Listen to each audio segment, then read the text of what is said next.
The change will not come if we wait for some other person or some other time. We are the ones we've been waiting for. We are the change that we seek.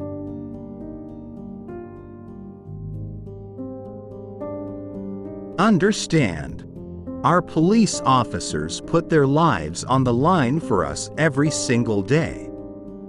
They've got a tough job to do to maintain public safety and hold accountable those who break the law.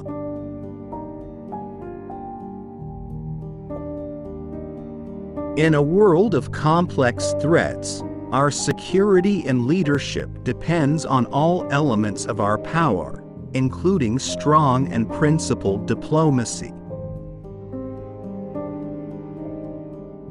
It took a lot of blood, sweat, and tears to get to where we are today, but we have just begun. Today we begin in earnest the work of making sure that the world we leave our children is just a little bit better than the one we inhabit today.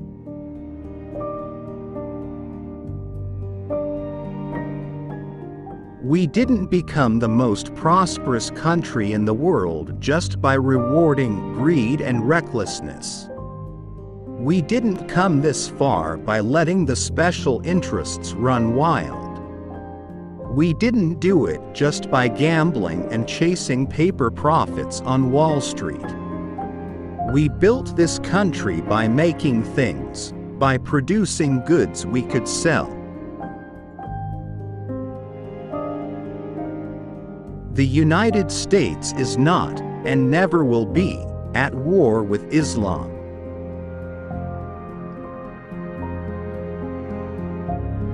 This is the moment when we must come together to save this planet. Let us resolve that we will not leave our children a world where the oceans rise and famine spreads and terrible storms devastate our lands.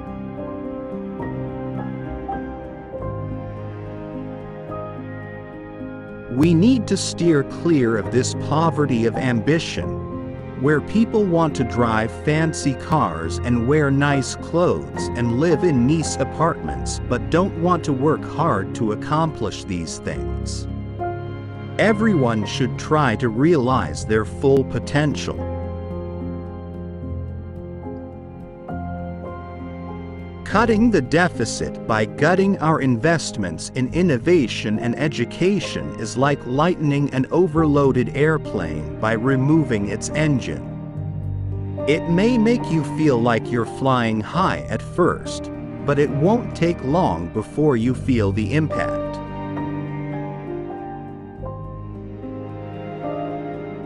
That's what the Affordable Care Act is all about. It's about filling the gaps in employer-based care so that when we lose a job, or go back to school, or start that new business, we'll still have coverage.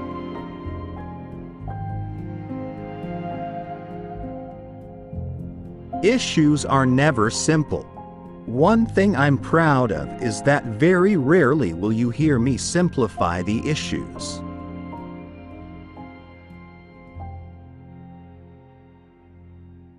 Focusing your life solely on making a buck shows a certain poverty of ambition.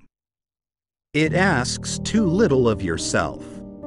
Because it's only when you hitch your wagon to something larger than yourself that you realize your true potential.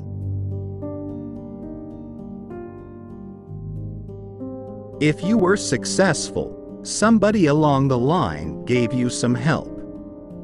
Somebody helped to create this unbelievable American system that we have that allowed you to thrive. Somebody invested in roads and bridges.